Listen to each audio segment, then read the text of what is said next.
This is Europe pushing back loudly, publicly, because a quiet warning has just turned into blunt message, aimed straight at none other than US President Mr. Donald Trump. And then comes Germany. Just 200 US soldiers in Greenland. That is the line that is doing the rounds in European power circles.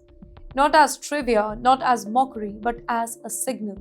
A reminder of how thin America's actual military footprint in Greenland really is, despite Trump's loud talks of control, his ownership, even annexation. You're watching Times XP. It's me, it's Riti Yatri. Let me tell you what just happened here. Germany's new Chancellor, Friedrich Merz, he has broke his silence.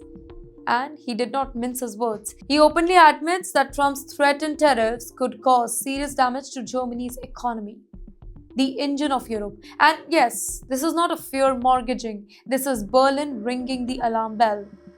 But you know why Germany is so worried? Because tariffs don't hit politicians first, they hit the factories, exports, jobs. German cars, German machinery, German chemicals. If Trump pulls the tariff lever again, Germany bleeds first, and Berlin knows that. But this is not just about trade, it's a bigger picture, a bigger issue that is bubbling underneath. Greenland. Trump has once again revived the idea that Greenland is strategically American. Not just important, just not valuable enough, but in his words, it is essential. European leaders are stunned because Greenland is not a bargaining chip, right? It belongs to the Kingdom of Denmark, a NATO ally. Then comes Germany's warning. Read between the lines here. Merz urged the US to stop escalating the trade fight and refocus on what Europe sees as a real policy. Russia, Ukraine, European security, that's their agenda. The message is subtle, but it is kind of sharp. Don't start a trade war with allies while expecting them to stand with you against Moscow. So, why mention 200 soldiers?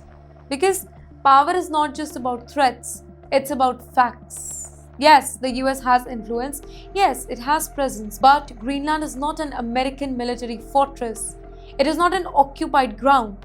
Trump's rhetoric is loud, but the reality is limited. And Europe wants Washington to remember that thing. The question is Germany threatening a military response? No, not directly, not yet.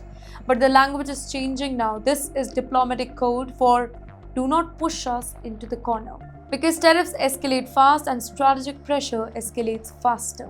So, what this really shows? Well, transatlantic alliance is strained, not broken but stretched. Trade on one side, Ukraine on the other, Greenland sitting in the middle like a geopolitical fuse. And Trump is pulling all of the three. So here's the bigger question, ladies and gentlemen. Will Trump back down? Will Europe retaliate economically? Or will Greenland become the next flashpoint in the US-European relation? Germany has made one thing very, very clear, that this time Europe is not staying quiet. This time it is drawing the line here. Watch this very closely, because when allies start warning each other publicly, it means that private diplomacy has already failed, and this is when the history tends to change the course.